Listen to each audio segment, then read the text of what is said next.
जय हिंद दोस्तों। Donald Trump ने क्या यहाँ पे यू टर्न ले लिया है या एक नया डिसेप्शन है? डोनाल्ड ट्रंप ने आज कह दिया है कि स्ट्रेट ऑफ हॉर्मुज जो है उसको ओपन करने का जो जिम्मा है वो मेरा तो है ही नहीं। जी हाँ, ट्रंप ने कहा मैं तो इस्तेमाल करता ही नहीं हूँ। मुझे तो ईरान के न्यूक्लियर एम्बिशन को तोड़ना था, वो तो मैंने कर दिया। तो मैं अब अपना काम कर चुका हूँ और थोड़ा बहुत उनको डिग्रेड कर दूंगा और मैं निकल लूंगा यहाँ से। और बाकी जो देश हैं जो स्ट्रेट ऑफ हॉर्मुज का इस्तेमाल करते हैं उनको अपने खुद के जहाज भेजना पड़ेगा वहां पे तेल निकालने के लिए। ऐसा ट्रंप ने अपने जो एलाइज हैं, यूरोप के एलाइज हैं और बाकी जो गल्फ के एलाइज हैं उनको बोल दिया। अचानक ट्रंप ये क्यों बोल रहा है? ये नया डिसेप्शन है? देखिए, ट्रंप की बातों का कितना वैल्यू करना है इसके बारे में हम बात कर चुके हैं, तो इस वीडियो में हम वो भी डिस्कस करेंगे।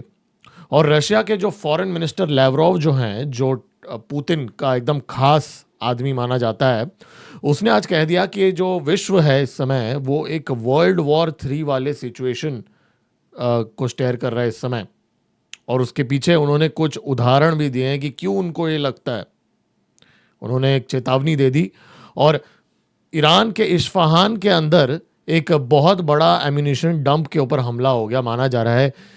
कुछ न्यूक्लियर फैसिलिटी भी वहां पे था, सेकेंडरी एक्सप्लोजन्स भी देखे गए थे। और ईरान ने अब पूरा एक लिस्ट डिक्लेयर कर दिया कि यूएस की जितनी भी सारी कंपनीज हैं गल्फ के अंदर उन सब के ऊपर अब हमला होगा। आईबीएम, गूगल, सारा बहुत बड़ा लिस्ट दे दिया आज। एस्केलेशन। और पाकिस्तान ने भारत के को लेके एक फेक न्यूज़ आज फ्लोट किया जिसके बारे में मैंने दोपहर को ऑलरेडी बात किया, लेकिन उससे जुड़ी हुई कुछ नई इंफॉर्मेशन आज सामने आई है, उस पर भी बात करेंगे इस वीडियो के अंदर। और यूनाइटेड स्टेट्स ने पोलैंड से भीख मांगी एयर डिफेंस सिस्टम्स के लिए कि जी हमें भी थोड़ा बहुत दे दो, और पोलैंड ने मना कर दिया। जी हाँ, वैसे मना करने की बात करें तो फ्रांस ने अपना एयर स्पेस यूनाइटेड स्टेट्स को देने से मना कर दिया, यूके ने अपने कुछ बेसिस को रिस्ट्रिक्ट कर दिया और इटली ने तो पूरा तरीके से बैन कर दिया यूएस के फोर्सेस को। बहुत बड़ी बेइज्जती हुई है डोनाल्ड ट्रंप की वजह से आज। और जेलेंस्की अब ये कह रहा है जी रशिया जो है वो चाहता है कि ईरान का वॉर एक्सपैंड हो, इसके लिए रशिया जो है वो पूरी कोशिश करेगा कि ये और ईरान यहाँ पे हमला करे और गल्फ के देश भी और आग में। तो बेसिकली उसने कहा पुतिन जो है वो आग में घी डाल रहा है।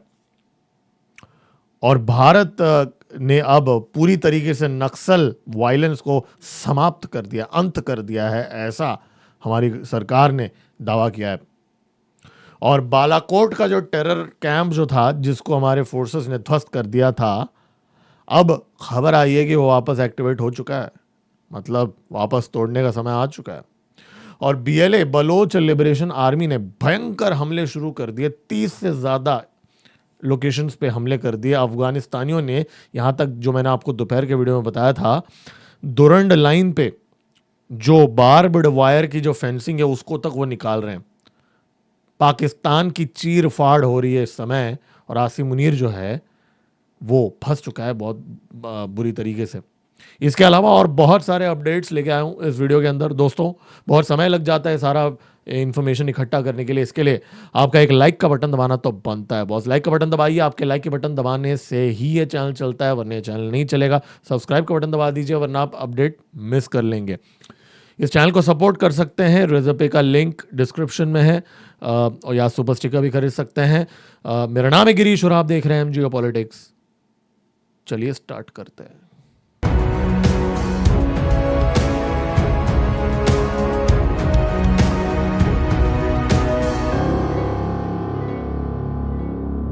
तो जी आज ट्रंप ने ये कहा कि जी जो भी देश है जिनको एविएशन फ्यूल नहीं मिल रहा है, स्ट्रेट ऑफ हॉर्मुज बंद है, जैसे यूनाइटेड किंगडम, वो हमसे खरीद सकते हैं। हम बेचेंगे ना, यूएस बेचेगा ना तेल महंगे में।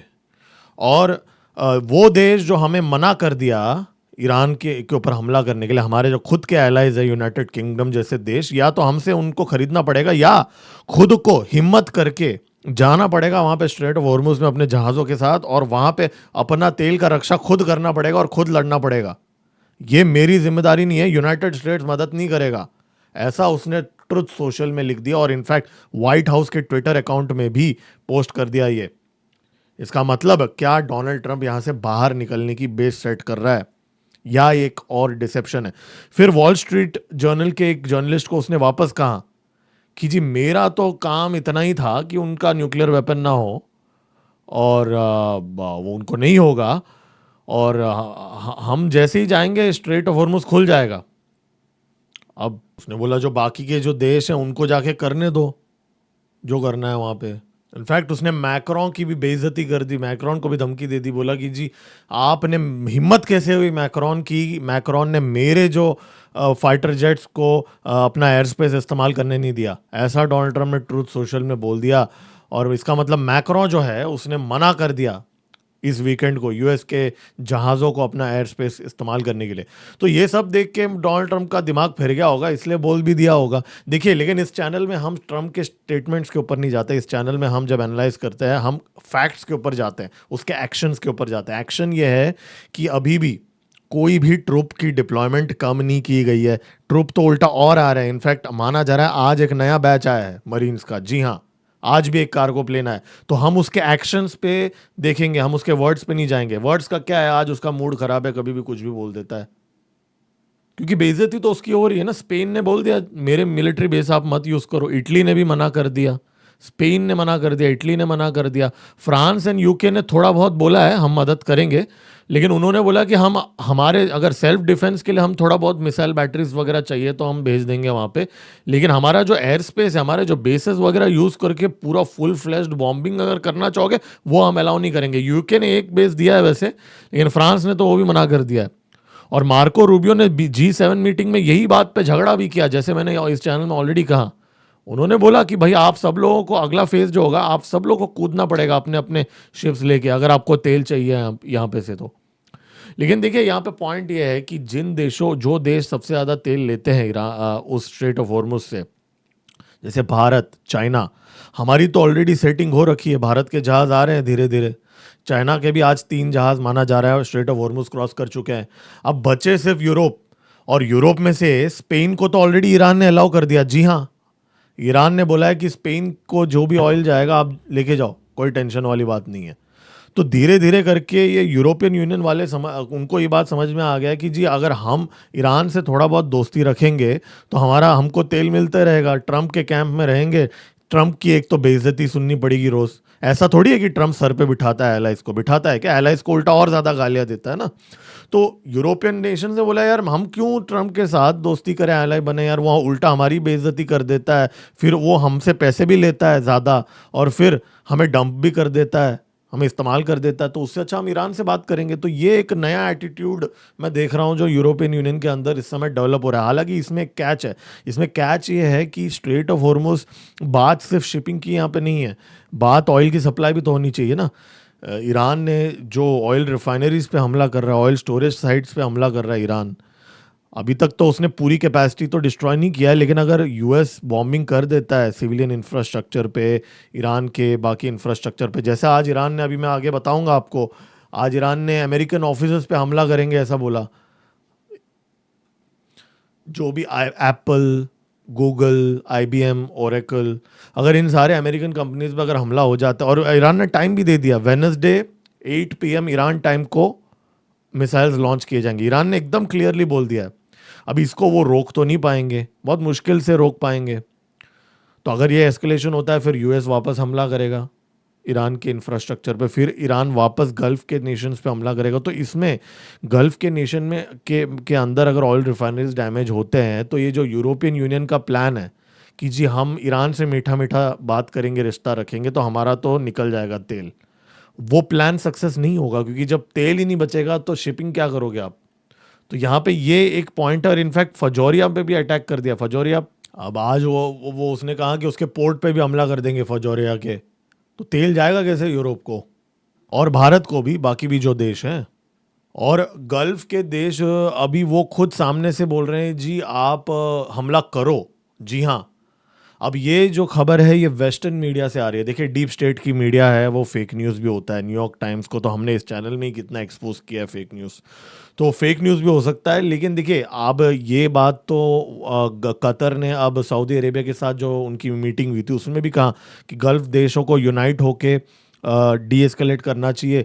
लेकिन इसके साथ साथ ऐसी भी मीटिंग्स हो रही हैं जहां यूएई ने खास करके ज़्यादा फोर्स कर रहा है यूएई की आप ईरान के का जो वॉर है उसको डिसिसिव कंक्लूजन तक लेके जाओ, मतलब अंत तक लड़ो। और ये सेम पोस्चरिंग सऊदी अरेबिया का भी है। और कतर जो है माना जा रहा है, जैसे मैंने आपको पहले भी कहा, उसने सेटिंग कर ली है। कतर के इंफ्रास्ट्रक्चर पे कोई अटैक्स नहीं हो रहे हैं, बंद हो चुके हैं। उनका जो $6 बिलियन देना बनता था ईरान को, उससे रिलेटेड माना जा रहा है कुछ सेटिंग हो गई है। तो यूएई और सऊदी अरेबिया दोनों ही इस समय बोल रहे हैं कि इसको और लड़ना है हमें, क्योंकि उनको पता है कि अगर ये काम अधूरा छोड़ दिया तो उसके बाद में क्या हो सकता है। और दुबई का तो 120 बिलियन वाइप्ड आउट हो गया है मार्केट से। फ्लाइट्स की 30% कैपेसिटी पे चल रही है दुबई के इस समय। और अब पाकिस्तान ने एक और ड्रामा शुरू कर दिया जी, 5 पॉइंट पीस प्लान। ये जो 15 point peace plan, 5 point peace plan, 10 point peace plan, ये सब न्यूज़पेपर्स और न्यूज़ वेबसाइट्स में हेडलाइन दिखाने के लिए। अब ये जो so called 5 point peace plan जो है, जो उसका सो कॉल्ड फॉरेन मिनिस्टर अभी जाके वांग यी से मिला है चाइना में पाकिस्तान का, वो उन्होंने रिलीज किया जी। क्या है जी ये, जरा देखते हैं। पहला पॉइंट ये है कि इमीडिएट सिजेशन ऑफ हॉस्टिलिटी। हाँ यार, ये तो सब लोग बोल ही रहे डे वन से। तो इसमें प्लान क्या है? Start of peace talks as soon as possible. और पूरा पैराग्राफ ब्ला ब्ला ब्ला ब्ला ब्ला लिख दिया है। ठीक है, ये भी तो सब लोग बोल ही रहे। Security of non military targets, security of shipping lens. अरे भाई, एक महीने से हम यही तो बोल रहे हैं, सिक्योरिटी ऑफ शिपिंग लेन्स। तो नया क्या बोला है आपने? Primacy of the United Nations charter. यार ये बहुत बड़ा प्लान है, मतलब ऐसा मास्टर स्ट्रोक वाला प्लान है जो बहुत ही इनोवेटिव और क्रिएटिव प्लान है। ये तो पता ही नहीं था जी। ये तो ना इसराइल को ना किसी गल्फ के नेशन को पता था कि ऐसा भी कोई प्लान बनाया जा सकता है। इतना ब्रिलियंट प्लान इन्होंने बनाया। और अब ये प्लान वैसे देंगे किसको? ईरान ने तो मना कर दिया कि जी हम पाकिस्तान के साथ नेगोशिएट कर रहे हैं। तो ये आपस में ही फोटो खिंचाए रहे, हंस रहे हैं, हाथ में हाथ मिला रहे हैं, चल क्या रहा है ड्रामा। और ऐसे जोकर लग रहे हैं ना ये जो तुर्की, इजिप्ट और जो तीसरा देश है, और चाइना। अब तो ये पाकिस्तान का पूरा कंप्लीटली ये इनका एक अलग ही टेंजेंट पे पीआर चला हुआ है यहाँ पे। और इन सब के बीच में यूनाइटेड स्टेट्स ने रिक्वेस्ट कर दिया पोलैंड से कि जी आप ना थोड़ा पेट्रियट का एयर डिफेंस सिस्टम दे दो ना हमें गल्फ के लिए। ऐसा रिक्वेस्ट किया है यूएस ने। और खबर ये है, अंदर की खबर ये है कि यूएस अभी सारे नेटो एलाइज को भीख मांग रहा है कि एयर डिफेंस सिस्टम दे दो हमें प्लीज। और पोलैंड ने मना कर दिया। और सिर्फ मना ही नहीं किया, उसने ट्विटर पे पूरा बेइज्जती भी किया। बोला कि हमारे जो पेट्रियट बैटरीज हैं वो सिर्फ हमारे पोलिश के लिए हैं, नेटो के ईस्टर्न फ्लैंक के लिए हैं, हम उसको कहीं नहीं भेजेंगे करके उसने एक्सक्लेमेटरी मार्क डाल के भी लिख दिया। मतलब ठीक है, तो मना कर दिया। तो शायद आज इसके लिए ट्रम्प का ईगो हर्ट हो गया और आज इसके लिए आज उसने ऐसी बातें की कि ये मेरा कि ये मेरा वॉर नहीं है, आप लोग खुद ही ओपन कर लो। वैसे तेहरान के अंदर आज बॉम्बिंग भयंकर हुआ। बैटरी फैक्ट्री एक पे हमला हुआ तेहरान के अंदर। और आज भी एक यूनिवर्सिटी के अंदर हमला हुआ। और इनफैक्ट शिराज के अंदर भी, ईरान, सदर्न ईरान के अंदर आज हमले हुए।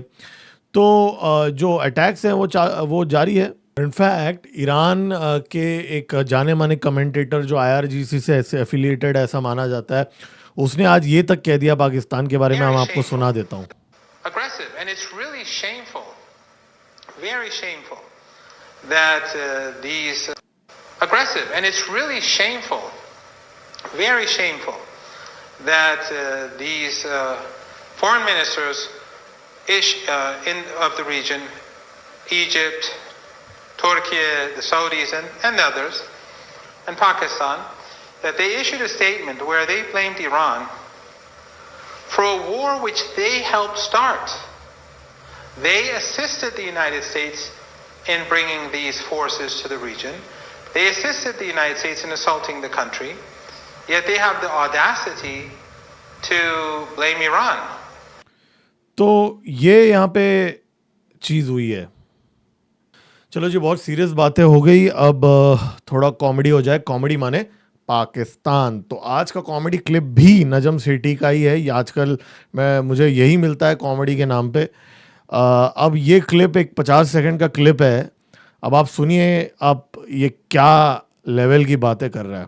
कि कराची को भी आप रिवाइव कर सकते हैं। वो और बात है कि कराची के अंदर गवर्नमेंट ही कोई नहीं है वहां, और वहां कोई तवज्जो नहीं दे रहा। कराची जो एक जमाने में, जब कराची गिरा है तो दुबई बना है, जी। कराची ने दुबई को बनाया और आपने आपको डोब लिया है। आपकी गंदी सियासत जो हम पाकिस्तानियों ने की है, गंदी सियासत की है, कराची ने दुबई को बनाया। जिसकी वजह से कराची तबाही की तरफ चला गया। हम्म। तो अब कराची को भी रिवाइव कर सकते हैं, ग्वादर को भी रिवाइव कर सकते हैं, फॉरेन इन्वेस्टमेंट भी आ सकती है, रिफाइनरीज भी बन सकती हैं, सैलिनेशन प्लांट्स भी बन सकते हैं, सब फॉरेन इन्वेस्टर्स आएंगे, डीसैलिनेशन प्लांट्स आएंगे, सब आएंगे। कुछ हो सकता है। ये बहुत जबरदस्त एक मौका है। वो कहते हैं ना कि जहाँ के मसला होता है वहां एक अपॉर्चुनिटी भी होती है। तो ये जो प्रॉब्लम है, इसको अगर आप हल करने जाएं तो इसके अंदर से जो अपॉर्चुनिटी है उसको निकालें, कराची को रिवाइव करें, ग्वादर को रिवाइव करें, ऑयल पाइपलाइन करें और become part of the corridor. सही, become part of the corridor. पहले कॉरिडोर खोले तो सही, और ये पाकिस्तानी ऐसे हैं ना, ऐसे चोर उचक्के लेवल के लोग हैं। अब आप ये नजम सेठी का ये वाला पॉइंट देखिए, ये बोल रहा है कि ईरान पाकिस्तान से $18 बिलियन की पेनल्टी मांग रहा है, क्योंकि जो पाइपलाइन है जो 10 साल पहले ही कंप्लीट होना था वो नहीं हुआ, तो वो पेनल्टी अब पाकिस्तान को देना नहीं पड़ेगा। जी हाँ, क्योंकि वॉर चल रहा है। अब आप सुनिए। हाँ, वो कहते हैं हम आपको अदालत ले जाएंगे। खैर वो तो अब बात खत्म हो गई, बिकॉज अब तो आप कह सकते हैं ना कि जंग की सूरत हाल है, जिसे अंग्रेजी में कानूनी तौर पे कहते हैं फोर्स मजोर। तो इनको एक और बहाना मिल गया डिफॉल्ट करने का। और आज व्लादिमीर पुतिन का माना जाता है जो खास आदमी है लैवरोव, उसने आज ये बोल दिया है कि थर्ड वर्ल्ड वॉर के कंडीशंस इस समय बन चुके हैं, और यूनाइटेड स्टेट्स जो है वो पूरी दुनिया को थर्ड वर्ल्ड वॉर के तरफ लेके जा रहा है। और उन्होंने ये भी कहा कि जो यूनाइटेड नेशंस की जो चार्टर है वो सिर्फ एक कागज़ बन के रह गया है, और यूरोपियन यूनियन पहले जो बोलता था कि रशिया वायलेट कर रहा है, आप देखिए वेस्ट खुद क्या कर रहा है ईरान के अंदर, और पूरा वर्ल्ड ऑर्डर चेंज कर रहा है। तो यहाँ पे आज लैवरोव ने एक थर्ड वर्ल्ड वॉर वाली एक वार्निंग भी यहाँ पे दे दी है। देखिए, इस समय मैं आपको एक बात बता दूं, रशिया का, जैसे ऑलरेडी इस चैनल में हमने डिस्कस किया, 30% रिफाइनिंग कैपेसिटी को जेलेंस्की ने डिस्ट्रॉय कर दिया है। गैसोलीन के एक्सपोर्ट्स भी इनफैक्ट बंद कर दिए रशिया ने। और इस समय रशिया के एनर्जी इंफ्रास्ट्रक्चर पे भी मेजर थ्रेट्स देखे जा रहे हैं। आप सोचिए 4 साल बाद भी अब इस हफ्ते 1000 ड्रोन्स, एक दिन में 1000 ड्रोन्स दागे गए थे उस वॉर के अंदर। तो आप सोचिए कितना मेजर लेवल का चल रहा है एस्केलेशन। मतलब ईरान वॉर में जितने ड्रोन्स एक दिन में ईरान दाग रहा है गल्फ के देशों के अंदर, उससे 10 गुना ज़्यादा ड्रोन्स, या उससे 7-8 गुना ज़्यादा ड्रोन्स रशिया आज भी यूक्रेन के अंदर दाग रहा है। तो वो वॉर का स्केल ही अलग लेवल का चल रहा है, राइट।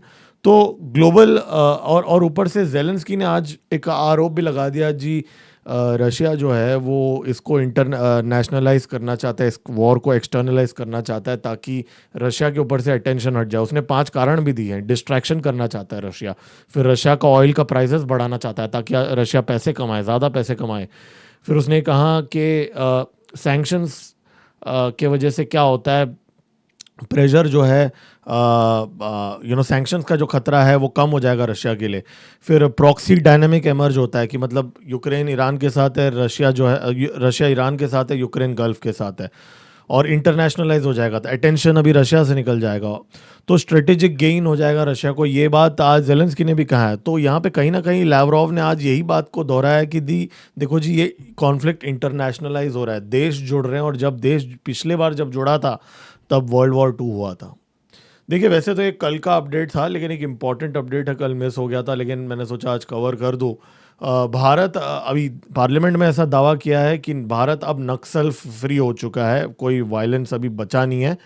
बस्तर के अंदर जहाँ तक पूरा ऑलमोस्ट नक्सलवादियों को हमने हम निकाल चुके हैं। तो आई थिंक ये बहुत मेजर चीज़ है। इससे सबसे पहले क्या होगा, ये जो छत्तीसगढ़ और ये जो रीजन्स हैं जहाँ पे बहुत ज़्यादा रेयर अर्थ मिनरल्स हैं, बहुत सारी जो नेचुरल रिसोर्सेज है, उसके एक्सप्लॉयटेशन अब हम कर सकते हैं, और वहाँ के जो लोकल कम्युनिटीज़ हैं वो भी 2 पैसा कमा लेंगे।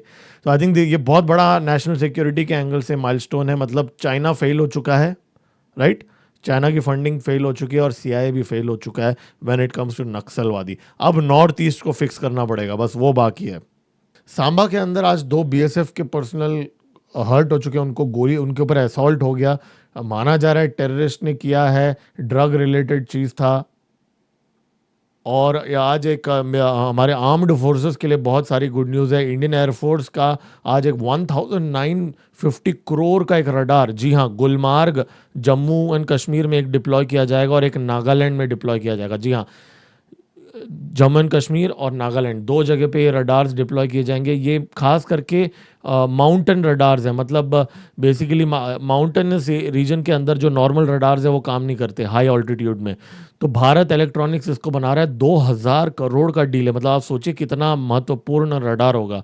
एक रडार 1000 करोड़ का रडार, मतलब ये बहुत महत्वपूर्ण होगा। Low flying fighter jets, stealth fighter jets, मतलब चाइना के जो है ना जेट 20 जेट सीरीज के जो फाइटर जेट्स हैं, जो लो ऑल्टीट्यूड ड्रोन्स है, ये सब हम 500 किलोमीटर दूर से ही देख लेंगे। समझ रहे हो आप? तो काफ़ी बहुत ज़बरदस्त रडार है जो हम इंस्टॉल कर रहे हैं। खबर आज ये आई है कि बालाकोट के अंदर हिजबुल मुजाहिदीन का जो टेरर कैंप है वो वापस रीएक्टिवेट हो चुका है, और ऑलरेडी हमने उसको ध्वस्त किया था। अब इसका मतलब समय आ चुका है वापस 2.0 के अंदर इसको समाप्त करने का। देखिए, इंडियन नेवी के लिए बहुत सारे गुड न्यूज़ है। मतलब इंडियन नेवी तो मतलब हर महीने इंडक्शंस चल रहे हैं। आज anti submarine watercraft INS Malvan का आज उनको मिला है। ये जो है कोची में, इसका कोची शिपयार्ड में मिला है। आईएनएस मालवन जो है ये भारत का second anti submarine warfare shallow watercraft है, और ये मतलब 80 मीटर का है, 1000 टन से ज़्यादा इसका वेट है। तो एंटी सबमरीन टॉर्पीडोज इसमें मस्त मस्त लगे हुए हैं पाकिस्तानी और चीनियों के सबमरीन्स के लिए। कोस्ट गार्ड के लिए भी आज 2 शिप्स इंडक्ट हो चुके हैं, गोवा शिपयार्ड ने बनाया है। 2 कोस्ट गार्ड के लिए भी आज इंडक्शन हो चुके हैं। और एक और गुड न्यूज़, आईएनएस तारागिरी जो है, जो प्रोजेक्ट 17A, आई थिंक मैंने ऑलरेडी इसके बारे में बात किया था एक बार। स्टेल्थ फ्रिगेट है ये बेसिकली। ये अभी बस 2 दिन बाद इनॉग्रेट हो रहा है ये तारागिरी जो है विशाखापट्टनम के अंदर। तो 3 बड़े बड़े इंडक्शंस यहाँ पे एक साथ हो रहे हैं। ये मजगांव डॉक ने बनाया था इसको। तो 3 बड़े बड़े इंडक्शंस नेवी के हो रहे हैं। नेवी बहुत ज़बरदस्त तरीके से इंडक्शन कर रहा है। अब कुछ लोग ये अभी ओपन सोर्स में रूमर्स है कि अगले बार कॉन्फ्लिक्ट होगा तो नेवल ब्लॉकेड पे ज़्यादा फोकस किया जाएगा पाकिस्तान के। क्या ये उससे जुड़े हुए हैं ये urgency? We don't know that. और बीएलए ने 30 अटैक्स क्लेम किए हैं। जी हाँ, 30 अटैक्स पिछले एक दिन के अंदर। और मैंने आपको ऑलरेडी बताया था कि शम्सी एयरबेस के अंदर एक रॉकेट अटैक हुआ, लॉन्ग रेंज रॉकेट अटैक। जी हाँ, अब आप सोचिए क्वेता का जो पाकिस्तान एयरफोर्स का एयरफोर्स के बेस में रॉकेट अटैक्स हो रहे हैं बीएलए के द्वारा। आप सोचिए किस लेवल का एस्केलेशन यहाँ पे हो गया है। अब अफवाहें ये भी है कि यूएस को ये बेस वापस देने का प्लान था पाकिस्तान की तरफ से। और इतना ही नहीं, अलग अलग लोकेशन से मैंने ऑलरेडी इसके बारे में मैं दोपहर के वीडियो में बात कर चुका हूँ, मैं पूरा रिपीट नहीं करूँगा। लेकिन गैस फील्ड भी यहाँ पे बस्ट हुआ है, बीएलए ने किया है। और इनफैक्ट पिछले कुछ दिनों में रेकोदिक माइन जो है बैरिक गोल्ड ने भी स्लो कर दिया प्रोडक्शन। जी हाँ, तो बलूचिस्तान एकदम हालत थम सा गया है। रेलवे भी बैन हो चुका है, वापस एक्टिवेट हो गया है बीएलए। और मैंने आपको ऑलरेडी दोपहर को बता दिया था कि दुरंड लाइन पे अफगानिस्तान ने 90 किलोमीटर का बार्ब्ड वायर निकाल दिया है। अब ये वीडियो के अंदर आप देख सकते हैं पाकिस्तान का पोस्ट सामने है, और वो लोग कुछ नहीं कर रहे हैं क्योंकि क्या करेंगे, कायर है, कुछ नहीं कर सकते। पंजाबी जो हैं पाकिस्तान के कुछ नहीं कर सकते, तो वो बस देख रहे हैं ये लोग, आप उसके सामने फेंस निकाल रहे हैं। तो आप सोचिए किस लेवल का यहाँ पे पाकिस्तान के अंदर इंस्टेबिलिटी चल रही है। आसिम मुनीर मतलब फील्ड मार्शल, लिटरली वो फील्ड मार्शल ही है। और आज एक इंटरेस्टिंग चीज़ यूनाइटेड स्टेट्स से एक अपडेट आई है कि डोनाल्ड ट्रंप ने आज यूएस की एम्बेसीज जो पूरे दुनिया के अंदर है उनको कहा है कि जी आप पेंटागन के साथ कोऑर्डिनेट करिए साइऑप्स के लिए, और एक्स के साथ भी कोऑपरेट करें कि जो भी दूसरे देशों में एंटी अमेरिकन प्रोपेगेंडा चलता है उसको आप कोऑर्डिनेटेड कैंपेन्स करें। खुला बोल दिया है, मार्को रूबियो ने ये बात बोल दिया है कि यूएस एम्बेसीज अब हायर करेंगे local influencers, academicians, community leaders, इन सबको पैसे दिया जाएगा ऑफिशियली। तो अभी एकदम खुलेआम ओवरटली रेजिम चेंज ऑपरेशंस अभी किए जाएंगे क्योंकि ट्रंप ने ओपनली बोल दिया है कि एम्बेसीज को ये करने पड़ेंगे। तो क्या भारत के अंदर सर्गियो गोर, जिसको इलॉन मस्क सांप बोलता है, वो अब ये सारी चीज़ें करेगा? ये वीडियो के रिकॉर्डिंग के टाइम पे एक एनकाउंटर स्टार्ट हो गया है गंदरबाल के अंदर। दो टेररिस्ट, दो सुअर जो हैं वो ट्रैप हो चुके हैं। जॉइंट ऑपरेशन चल रहा है अभी। एनीवेज, तो ये वीडियो जो है ये देखिए, बलूचिस्तान के अंदर पूरा गैस का पाइपलाइन यहाँ पे कैसे तोड़ दिया उन्होंने। इनफैक्ट ये वीडियो के रिकॉर्डिंग के टाइम पे एक और खबर भी आ रही है, रशिया की सबसे बड़ी पेट्रोकेमिकल कॉम्प्लेक्स के ऊपर यूक्रेन ने हमला कर दिया। इसका नाम भी प्रोनाउंस नहीं कर पा रहा हूँ, निज ने कम स्नेक फक्स हिम, इतना बड़ा नाम है इसका, निजने फक्स निम जो भी है। इस पे कल हम बात करेंगे, आज के अपडेट में मैं इसको कवर नहीं कर पाऊंगा डिटेल में, लेकिन ये अभी जस्ट डेवलपिंग स्टोरी है। देखिए, ये थे आज के अपडेट्स। रशिया जो है आई मीन बहुत बड़ा हिट ले रहा है अभी। ज़ेलेंस्की पूरे उनके एनर्जी इंफ्रास्ट्रक्चर पे हमले कर रहा है, और हम लोग जो देख रहे हैं यहाँ पे, और ज़ेलेंस्की ऐसे टाइम पे, सही टाइम पे कर रहा है कि ग्लोबली एक क्राइसिस यहाँ पे क्रिएट हो। तो कहीं ना कहीं ज़ेलेंस्की का ऐसा हिसाब किताब लग रहा है कि जी अगर मैं जाऊंगा तो पूरे दुनिया में मैं को तकलीफ पहुंचा के, यूक्रेन को अगर तकलीफ पहुंचेगी तो पूरे दुनिया को तकलीफ पहुंचा दूंगा। तो दोस्तों ये थे आज के अपडेट्स। ट्रंप ने, देखिए आज मैं ट्रंप के स्टेटमेंट्स को सीरियसली नहीं लेता हूँ, मैं उनके ट्रुप मूवमेंट्स को देख रहा हूँ। जब तक वो अपने ट्रुप्स को नहीं कम करता तब तक ये स्टेटमेंट्स की कोई वैल्यू नहीं है। उसने आज बोला get your own jet fuel, आप अपना खुद का इंतजाम करो स्ट्रेट ऑफ हॉर्मुज़ में। मुझे ऐसा लग रहा है वो सिर्फ एक नी जर्क रिएक्शन था। आज 3-4 यूरोपियन यूनियन के देशों ने उसको मना किया, तो इसलिए फ्रस्ट्रेट होकर उसने बोला है। I don't think he means that, ठीक है। और रशिया का वर्ल्ड वॉर 3 का वार्निंग अगर फॉरेन मिनिस्टर बोल रहा है, ठीक है, ऐसा नहीं है कि रशिया कभी रेथोरिक करता नहीं है, करता है वो, लेकिन we have to take this seriously. अगर पुतिन का राइट हैंड वाला आदमी बोल रहा है, क्योंकि पुतिन का इलेक्ट्रिक जो पेट्रोकेमिकल इंफ्रास्ट्रक्चर हिट हो रहा है, और आई थिंक यूक्रेन भी ये बात भूल रहा है कि रशिया एक न्यूक्लियर पावर है। तो कब तक पुतिन ये जो न्यूक्लियर डेटरेंस है उसको होल्ड करके रखेगा, तो वो भी एक पॉइंट यहाँ पे आ जाता है। तो दोस्तों कल वापस मिलते हैं और नए अपडेट्स के साथ, नए चीज़ों के साथ। कुछ और इन्फॉर्मेशन भी मेरे पास आ रही है, थोड़ा हम एनालाइज करेंगे मिडिल ईस्ट में क्या चल रहा है, गल्फ में क्या चल रहा है। तो दोस्तों लाइक का बटन दबा दीजिए, आपके लाइक के बटन दबाने से ही ये चैनल चलता है, वरना ये चैनल नहीं चलेगा। सब्सक्राइब बटन दबाइए क्योंकि आप अपडेट्स मिस कर सकते हैं। बेल आइकन भी दबाइए, और डिस्क्रिप्शन में मैंने लिंक डाला हुआ है रेजर पे का, जहाँ पे आप इस चैनल को कंट्रीब्यूट कर सकते हैं जो भी अमाउंट्स आपको लगे, ताकि मैं इस पर री इन्वेस्ट कर सकूँ इस चैनल में, और कंटेंट की क्वालिटी और प्रोडक्शन इंप्रूव कर सकूँ, रिसर्च और बेटर कर सकूँ। इसलिए सपोर्ट कीजिए इस चैनल को। रेजर पे का लिंक मैंने डाला हुआ है डिस्क्रिप्शन में, और एक और चीज़ है, QR कोड का भी लिंक डाला हुआ है, और दूसरा सुपर स्टिकर भी खरीद के आप हमें सपोर्ट कर सकते हैं। मिलता है तुरंत अगले वीडियो में। मेरा नाम है गिरीश और आप देख रहे हैं MGO पॉलिटिक्स। जय हिंद, भारत माता की जय।